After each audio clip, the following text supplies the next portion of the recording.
after doing some of these other things, Kenny came to my studio one day and we had a nice conversation. We had a bite to eat.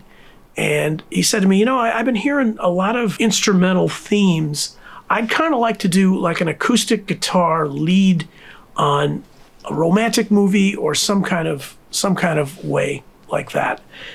Something like that. And he said, I just saw Brokeback Mountain. That was an example of something that led with guitar. And I think he'd be the right person for orchestration. So I said, well, great. Yeah, let's chase that. Now, I had a few friends by this point. One of them was John Houllihand, who I did some other great work with. He helped produce music for the series Vegas, worked with him on commercials. I think I did a Visa commercial for him.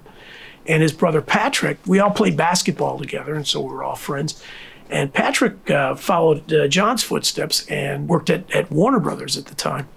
So I thought, well, these are two great places for me to start and bring Kenny and I in. Kind of funny. So Kenny, like I said, came over to my studio. We got a game plan. I said, let's go to Warner Brothers first and see if we can, possibly pull a movie. So the day of, we both met over there. We were talking to both of them about this, Pat and his assistant, I forget her name.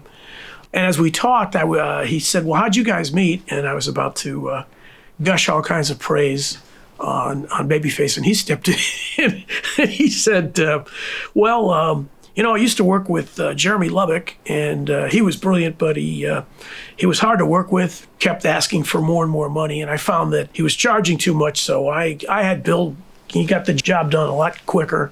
I didn't have to fight with him, so I switched, which wasn't much of a compliment, right?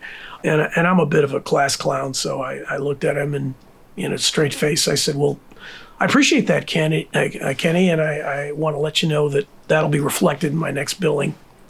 So we got a good laugh out of that, but we didn't get hired on that.